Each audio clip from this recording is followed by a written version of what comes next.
नमस्कार, मैं आज फिर से हाजिर हूं आपके अपने YouTube चैनल जर्नल स्टडी पर। दोस्तों, हमने पिछली क्लास में संसद के बारे में जाना था। संसद में जो भी महत्वपूर्ण अंग थे उसके बारे में हमने जान लिया था और इसकी विधायी प्रक्रिया भी जान ली थी और इसकी सामान्य प्रक्रिया भी जान ली थी। उसके बाद हमने कुछ प्रस्ताव के बारे में जान लिया।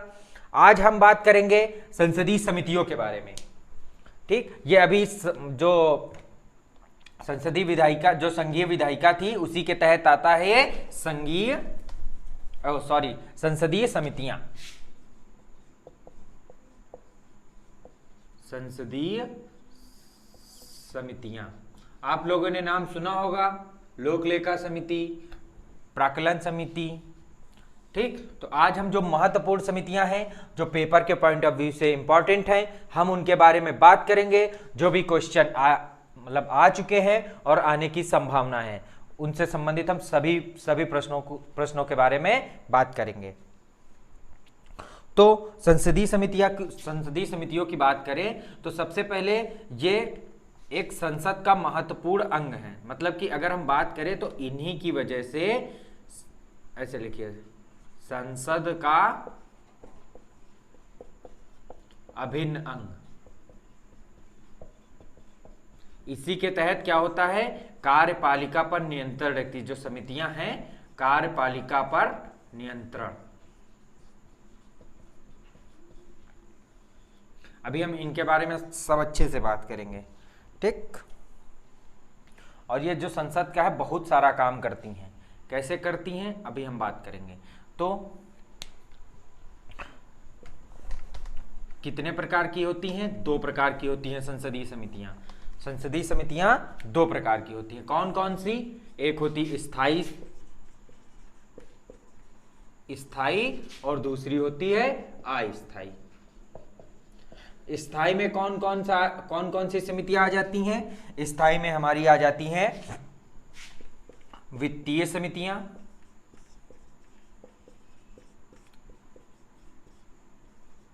और वित्तीय समितियों के अंतर्गत बहुत आती हैं वित्तीय समितियां, विभागीय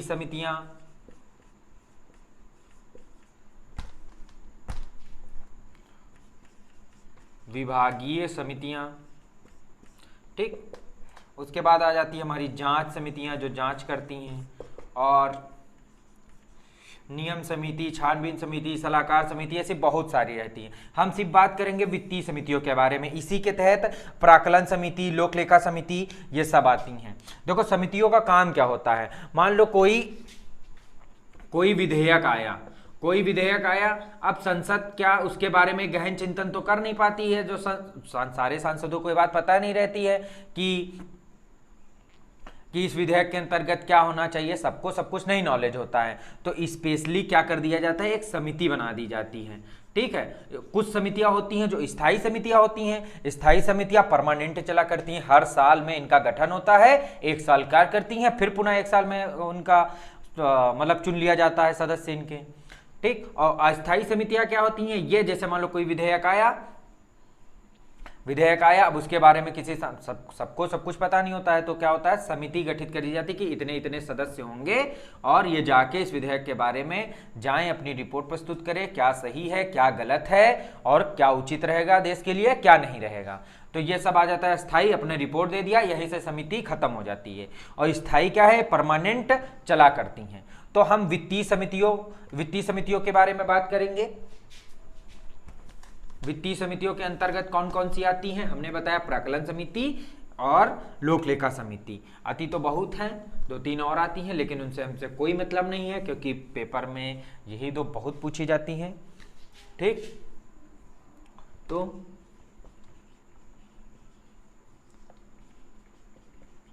जो हमने पीछे बताया आप सिर्फ उसको समझ लीजिए, लिखने की कोई आवश्यकता नहीं है, सिर्फ समझने की आवश्यकता है। ठीक,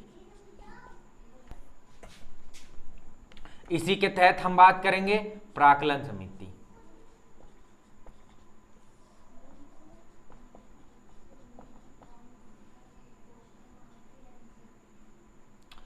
प्राक्कलन समिति में सबसे पहले हम यह जानेंगे कि इसका विचार सर्वप्रथम किसने रखा था या किसकी सिफारिश पे आई थी।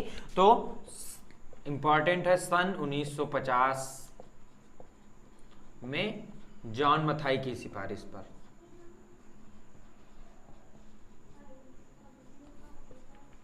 ये रेल मंत्री थे हमारे जॉन मथाई की सिफारिश पर इस समिति का गठन किया गया था।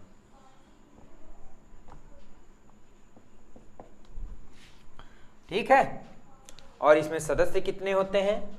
इसमें होते हैं हमारे 30 सदस्य। 30 सदस्य लोकसभा से। हमने बात किया था ना, 2 सदन होते हैं, एक लोकसभा और राज्यसभा। इसमें जो 30 सदस्य होते हैं वो लोकसभा से ही होते हैं, राज्यसभा से कोई सदस्य नहीं होता है। और इसका क्या क्या नाम है? इसको स्थायी मित्र व्यवस्था भी समिति कहा जाता है। स्थायी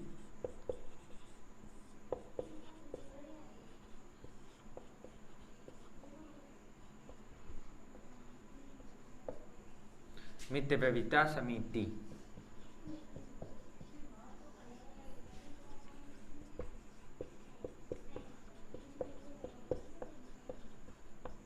भी कहा जाता है।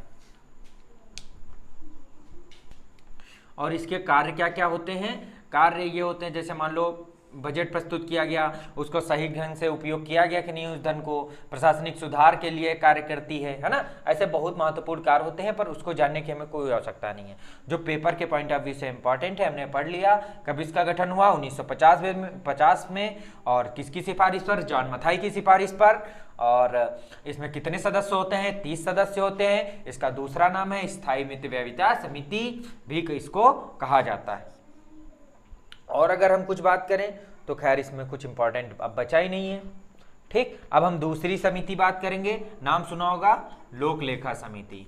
दूसरी समिति कौन सी है? लोक लेखा समिति। हाँ, इसमें एक और महत्वपूर्ण बात ये जो होती है, स्थायी समितियों में सबसे बड़ी होती है। 30 सदस्य होते हैं इसमें, तो स्थायी समितियों में सबसे बड़ी होती है। ठीक, सबसे बड़ी लिख लीजिएगा, सबसे बड़ी स्थायी समितियों। ठीक, तो अब हम बात करेंगे दूसरी हमारी लोक लेखा समिति है। दूसरी है हमारी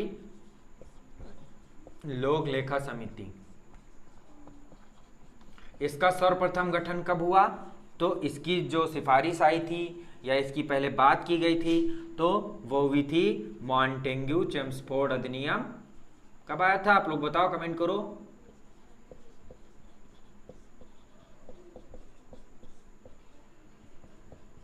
1919 में। ठीक, इसमें कहा गया था कि लोक लेखा समिति का गठन होना चाहिए। और सर्वप्रथम हुआ कब? 1921 में सिर्फ बात 1919 में बात की गई थी और सर्वप्रथम 1921 में गठन। 1921 में गठन हो गया। अब हम इसमें सदस्यों की बात करें तो कितने सदस्य होते हैं? कुल सदस्य होते हैं हमारे 22। 22 में से 15 होते हैं लोकसभा से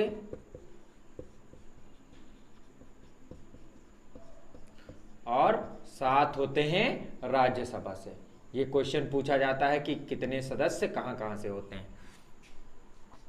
उसके बाद इसका जो अध्यक्ष होता है ना, अध्यक्ष कौन चुनता है? अध्यक्ष को लोकसभा अध्यक्ष चुनता है। अध्यक्ष को लोकसभा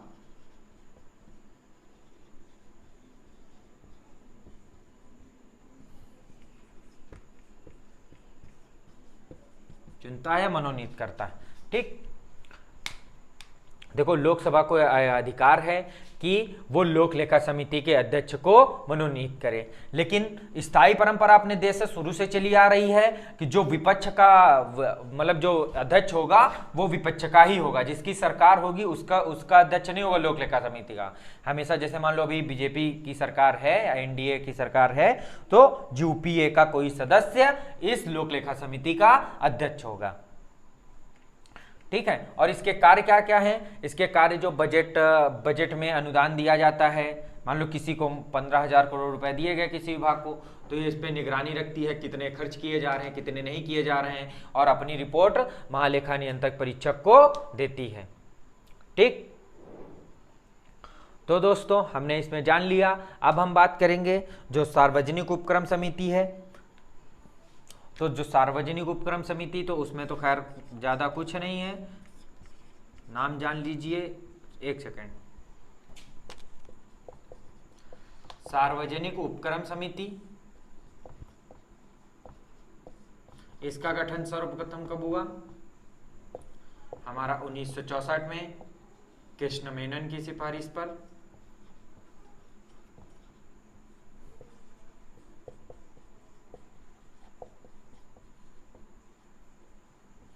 इसमें भी वही कार्य होता है जो महालेखा नियंत्रक परीक्षक द्वारा जो रिपोर्ट दी जाती है उसकी जांच करती है। ठीक है, जो मतलब रिपोर्ट देती है महालेखा नियंत्रक परीक्षक कि इतना रुपया यहाँ खर्च हुआ, इतना रुपया यहाँ खर्च हुआ, तो ये इसमें जो सदस्य होते हैं वो जाके जांच करते हैं सही हुआ कि नहीं हुआ। और इसमें बहुत सारे कार्य होते हैं, वो इंपॉर्टेंट नहीं है, सिर्फ जान लीजिए। समिति होती है, उसके बाद बहुत सारी समितियाँ होती है, जांच समिति होती है, सदन की नियम समिति होती है, छानबीन समितियाँ होती हैं, तो वो उनसे कोई मतलब नहीं है।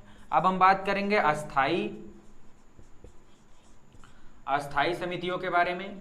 अस्थाई समितियां भी इम्पॉर्टेंट नहीं है क्योंकि ये अस्थाई रहती हैं। अब मान लो कोई मामला आया, किसी विषय से संबंधित कोई विधेयक आया, अब उसके लिए एक टीम गठित कर दी गई है, मतलब समिति गठित कर दी गई कि आप जाके जांच करिए क्या सही रहेगा क्या नहीं रहेगा, तो ये अस्थाई समिति हो गई।